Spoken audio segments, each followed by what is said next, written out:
It all started in 6th grade. My parents helped me turn a shoebox into a tomb. We lined the interior walls of the box with gold wrapping paper and placed Hershey's golden nuggets throughout the space, signifying the endless items left over for the afterlife. I was proud of my model of King Tut's tomb. When it was time to take my project home from school, the first thing I did was rip open those golden nuggets and taste the sweet and silky milk chocolate and crunchy almonds. Little did I know that that project would later inspire me to study abroad in Egypt during my junior year at Northwestern. I didn't know the language, nor did I have a purpose, but I knew that I wanted to go to Africa, the motherland. Cairo is the biggest city in Africa, and our school was at the heart of downtown. The year is 2006. It's loud, it's chaotic, and there's smog and cigarette smoke everywhere. And the traffic is definitely worse than LA traffic. There's no stoplights or crosswalks. You just dart to the middle of the street and just hope you come out alive on the other side. And there's tourist police everywhere, and they casually carried AK-47s. Wow, this is gonna take some getting used to. Welcome to Egypt. Before school started at the American University, we would often hang out in the dorm lobby. And naturally, I started making some friends. My buddy Cecil, Drew, and I, we went to restaurants, we ate koshery, and watched Egyptian music videos play on the screen as the smell of hookah filled the room. To escape the chaos of the city, my friends and I would often plan trips to resort towns, Mount Sinai, and other tourist destinations throughout the Middle East. But the one place I needed to visit was Luxor, Egypt, the Valley of the Kings, home of King Tutankhamun. Drew was available, so we planned our trip off to see the king, the wonderful king of Egypt. Drew had an infectious personality. He was a tall, skinny white guy with a jovial laugh that came out with almost every word that he spoke. He was a senior at Arizona State University and was also spending his semester abroad in Egypt. People naturally gravitated toward him because he always made others feel good about themselves. If someone was on the phone, he would take the phone away from them and then start having an instant conversation with the person on the other end. I loved it. Usually I was the one who was the crazy one, but this guy was on a whole other level. I really do feel like I found my brother from another mother. A match made in heaven. Wow, all the way in Egypt. We took an overnight train to Luxor and booked a hostel where the owner yelled at us for talking too loud. We mockingly made fun of him when he left. This isn't the disco. Little did the hostel owner know that whenever Drew and I traveled, we were definitely the disco. Drew and I decided to rent some bikes to get to the Valley of the Kings, where King Tut's tomb is located. These bikes were noisy, flimsy, and outdated. We traveled up the windy road toward the king, and we didn't know that our journey would be uphill through the mountains. So we struggled most of the way there. A man in a pickup truck noticed Drew and I were losing our battle and offered us a ride toward the king. With a sigh of relief and a few Egyptian pounds lighter, we threw our bikes in the back of the truck on our way up to the valley. Once we finally made it to the tomb, I couldn't believe my eyes. Where was the golden wrapping paper? Where was the chocolate?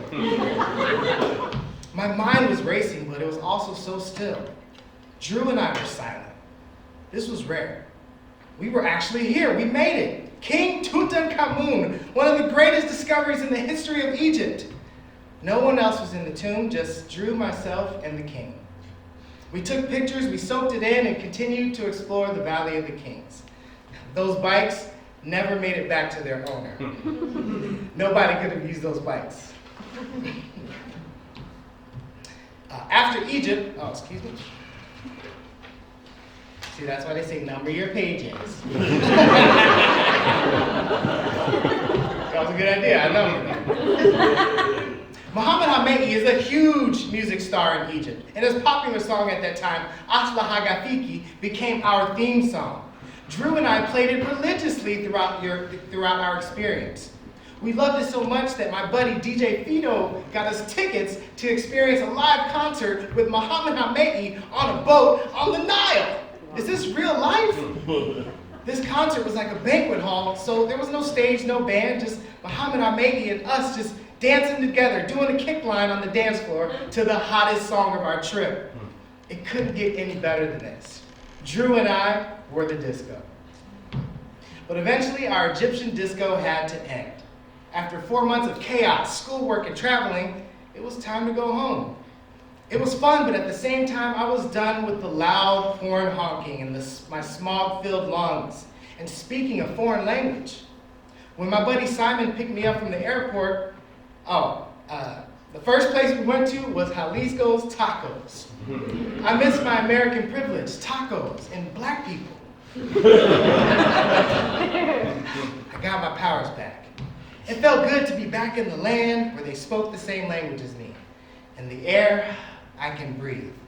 And the cars don't honk every 5 seconds. I'm enjoying the peace and quiet. After Egypt, Drew and I, we kept in touch and we visited each other while we were back in the States. He visited me in Chicago and I visited him in Arizona. We screamed hip-hop lyrics into the abyss of the south rim of the Grand Canyon. We munched on warm and crispy Native American fry bread we bought on the side of the road. We perused a ghost town and partied at different bars and clubs in the Phoenix area. Wow, I really did find a brother for life.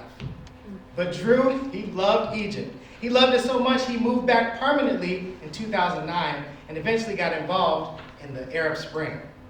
Many people were killed and there was a lot of violence and conflict, and Drew was there for all of it. To keep in touch with him, I used to load money on my Skype and call him and pray he would pick up. When we spoke, it wasn't the same Drew I had known and grown to love. Something was different. I tried convincing him to return home to the States where it would be safer, but that never happened. On our trip to Luxor, Drew explained something to me about himself. He said that because he was white, he didn't feel like he had a culture. Maybe he moved to Egypt so he could assimilate into a culture that was different from being a privileged white man in America. Part of me thinks that he hated being white and tried to distance himself from American whiteness as much as possible. But eventually, Egypt rejected him. The Arab Spring was for Arabs, and xenophobia eventually took its toll, and people started thinking Drew was a spy. He became very secluded, and phone calls and emails between us were very few and far between. Slowly but surely, our relationship was growing silent. What happened to our disco?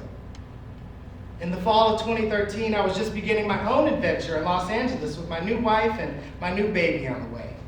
On the other side of the world, Drew was involved in a revolution. I did my best to keep in touch, but eventually I never heard back from him. I got a Facebook message from Drew's father saying that Egypt became too unsafe for Drew, and he was finally forced to leave Egypt, the country he called home. He spent a week in Dubai, and inevitably he ended up taking his own life. I think violence, death, mental health issues, and his lack of direction for his future in Egypt influenced his decision. I don't think Drew wanted to start himself anew in another place when Egypt was who he was. He was loud, he was chaos, he was the disco. We were the disco. I wish I could have one more conversation with Drew to tell him I love him and to reassure him, to let him know that it's going to be okay. When I think of my time abroad, I can't help but reminisce about the misadventures of Drew and Adam.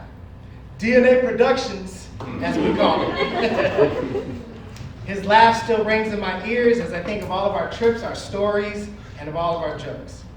When I think of an adventure, I think of my time abroad, but I also think about life and how each day we get on Earth can be an adventure. I can't wait until I see Drew again, where we take our disco to the heavens to party for all of eternity. And to quote J.M. Barrie, the author of Peter Pan, to live will be an awfully big adventure. Thank you.